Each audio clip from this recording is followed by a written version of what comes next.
I rise today as the New South Wales Greens spokesperson on democracy to reintroduce the Crimes and Roads Legislation Amendment Obstruction Offences Repeal Bill. There has never been a more critical time for us to take a good, hard look at the state of our democracy and the dangerous position that we have found ourselves in as a result of the sustained attacks on peaceful protest from this government. Before I speak in detail on the concerns that have brought us here again, I'll briefly outline the core elements of this bill.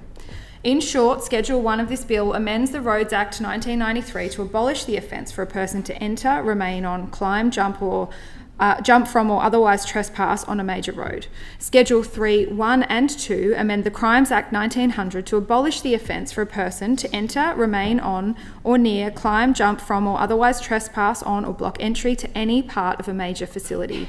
Schedule 3.3 proposes to repeal Part 4AF, abolishing the offence inserted by the Crimes Amendment Places of Worship Act 2025, which created new offences for protests in or near places of worship. Schedule 5 amends the Law Enforcement Powers and Responsibilities Act 2002 to remove a police officer's power to issue move-on directions in relation to a protest occurring in or near a place of worship. Schedules 2 and 4 make consequential amendments to the respective acts. I'd like to foreshadow that this bill does not deal with the amendments to the Law Enforcement Police Powers and Responsibilities, or LEPRA Act, that were made under the Law Enforcement Powers and Responsibilities Amendment Places of Worship Bill 2025, or the Terrorism and Other Legislation Amendment Bill 2025. These relate to the changes to police powers around places of worship brought in response to the Supreme Court case and the creation of Public Assembly Restriction Declarations, or PARDs, in response to the Bondi terror attack. These most recent reforms, particularly the granting of powers to the Police Commissioner to recreate PARDs with no oversight from the courts, are of particular concern and will need to be addressed via amendments if the substance of this bill is supported. Notwithstanding the need for further amendments to repeal these latest anti-protest laws, there is a clear need to begin this conversation this week, to look at how we can start to unpick the damage done by the Premier's constant attacks on our democracy and our right to protest. This week, we have seen very real and deeply alarming consequences of these draconian laws. Alongside my Greens colleagues, 4 Labor MPs and tens of thousands of concerned community members, I attended what was a peaceful gathering on Monday evening to oppose the visit of Israeli President Isaac Herzog. The police brutality that took place at the conclusion of that protest was shocking and something you would expect to see in Trump's America, not on the streets of Sydney.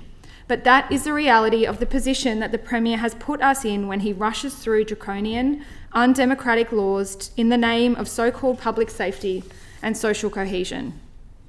For anyone in attendance or anyone who has watched the disturbing footage from Monday evening, it is abundantly clear that this approach of introducing knee-jerk laws under the guise of keeping people safe has failed spectacularly. There were protests around the country against President Herzog's visit, a man who the UN Commission of Inquiry found incited genocide in Gaza. Despite widespread protests, we only saw horrific police violence here in Sydney. You have to ask yourself why that is. Why was it only here in Sydney that we saw people with their hands raised, backing away from police, punched repeatedly and tackled to the ground? Where we saw people already restrained on the ground, punched in the head and in the ribs multiple times, while a large number of people piled on top of them. Where we saw peaceful protesters kettled and subjected to pepper spray before being chased down the street by hordes of police. Where people attempting to disperse were repeatedly blocked from exiting with no clear communication on how to safely depart the area. Where Muslims engaged in evening prayer were roughly pulled out of prayer and pushed to the ground once again to the hard concrete by heavy-handed police. What happened on Monday was horrific and unacceptable, but it did not happen in a vacuum. We were told that police were put in a difficult position, but what we need to be looking at is who put them in that position. The answer is simple. The police and residents of New South Wales were put in this abhorrent position by the New South Wales Premier. In just a few short years, this Premier has made peaceful protest more dangerous and democracy more fragile in New South Wales. When governments criminalise protest, violence isn't an afterthought, it is the only realistic outcome. The declaration of the PARD in December last year effectively locked up our city. It silenced dissent It silenced peaceful protest, and it undermined a core tenet of our democracy, all in the name of so-called social cohesion. Undermining democracy and brutalising peaceful protesters will never build social cohesion. It will never be an effective way to keep the public safe. In fact, we saw the opposite. Public safety was undermined. Peaceful protesters were hurt in order to protect the head of state of a nation that has committed war crimes. Nobody should be surprised that in light of that visit, people wanted to take to the streets. The silencing of dissent and the undermining of our democracy only serves to deepen division and distrust. This is just the latest in a long line of anti-protest laws New South Wales residents have endured under the Minns Labor government. Over the last 20 years, New South Wales has passed more anti-protest laws than any other jurisdiction.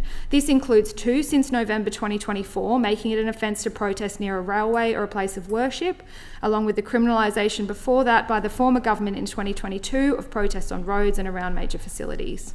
The cumulative impact of these draconian laws is what led to the violence we saw in Sydney. It's why we saw violence in and around Sydney Town Hall, but not elsewhere across the country. These laws embolden and encourage violent crackdowns. They seek to demonise protesters who are calling for peace. They seek to silence dissent, to stop people from exercising their democratic right to peacefully protest and to have freedom of political expression. If left unchallenged, this will continue to have a chilling effect on our democracy. It will see us slide closer and closer to authoritarianism. The chilling effect of these heavy-handed and undemocratic laws cannot be understated. Right from the beginning, many unions sounded the alarms on these dangerous protest laws. More than 230 civil society and human rights groups vocally opposed their introduction. The Human Rights Law Centre has said of New South Wales anti-protest laws that they are anti-democratic, disproportionate, and violate international human rights law. Other organisations, including the New South Wales Council for Civil Liberties, have warned that these laws significantly infringe people's rights to freedom of movement, freedom of speech, freedom of assembly, and freedom of political communication. Lydia Shelley, who was the former president of the New South Wales Council for Civil Liberties, warned that these anti-protest laws not only criminalise protest, but they also cultivate an environment of fear, and they have a chilling effect on organising peaceful movements that desire positive social change. The rights eroded by the constant attacks on peaceful protest in New South Wales have their roots in international human rights law, and I do want to commend my colleague, the member for Newtown, who has been working on a Human Rights Act for New South Wales. The right to peaceful assembly and association is found under the Universal Declaration of Human Rights. It is also found under the International Covenant on Civil and Political Rights, the ICCPR, which Australia is a signatory to. The ICCPR provides for rights to freedom of expression, peaceful assembly, and the freedom of association. More recent anti-protest laws have been done under the guise of public safety and so-called social cohesion, but I reiterate that undermining our democracy and silencing peaceful protesters is not the way to make our community safer. We saw this play out on Monday by a police force emboldened by the Premier's demonisation of a peace movement. Like all in this place, my Greens colleagues, and I want to acknowledge my Green colleagues, the member for Ballina and the member for Newtown are here with me today. My Greens colleagues and I unequivocally condemned the horrific attack in Bondi that saw 15 innocent people lose their lives and many more injured. We have felt deeply the hurt of the Jewish community and of ordinary people across our country and the world who were devastated by what took place that day. This violence and anti-Semitism have absolutely no place in our community, and we stand in solidarity with Jewish people here in Sydney and across Australia. All Jewish people have the right to feel safe and to live their lives free from violence. It is important to note that there has been no evidence linking the actions of the 2 alleged terrorists to the peaceful protest movement calling for peace in Palestine and an end to genocide. In fact, information that has been made available suggests that they were radicalised prior to 2023, and there is no evidence linking them to the Palestinian cause or to peaceful protests. It has been incredibly disappointing to see certain people in this place seek to use the tragic events at Bondi to further their own agenda and introduce more draconian anti-protest laws and to effectively lock up our city with no judicial oversight. I was appalled late last year to see the Premier suggesting that the 300,000 strong movement of people, including parents, students, grandparents, Jewish community members, including Holocaust survivors, who marched across the Sydney Harbour Bridge to support peace and to call for an end to the slaughter of innocent children, were in some way responsible for what occurred in Bondi. This morally reprehensible statement was made without any basis in fact, but it once again goes to the dangerous culture that is being fostered here in New South Wales. It is a culture that demonises peaceful protesters and ultimately makes them less safe. Because what we saw on Monday was not about public safety, it was about violently suppressing dissent. We cannot allow fundamental human rights to be eroded based on dangerous falsehoods. We must protect our democracy. If we don't stand up today, these undemocratic laws that stifle our most fundamental rights, the right to speak, to gather, to dissent, will continue to erode our democracy. We must repeal them for the sake of our future and for the generations to come. At the end of the day, people in our community should have the confidence to engage in peaceful protests, calling for action on climate change or an end to war. Teachers and nurses should be able to join colleagues to rally on the streets calling for fairer pay and conditions. Sometimes peaceful protests may be disruptive. They might cause traffic congestion, they might delay trains, but that is part of what it means to live in a democratic country. New South Wales, in decades gone by, has had a strong and proud history of successful peaceful protest movements. New South Wales Labor was built on protest and social movement for equality, and I am hearing from many Labor supporters who cannot believe what is happening under a New South Wales Labor government. So much of what we now take for granted was hard won by protesters in years gone by. I don't need to list them all. We know those things. We know the weekend, we know workers' rights, we know women's right to vote. They've all happened because of protest. We must not forget that.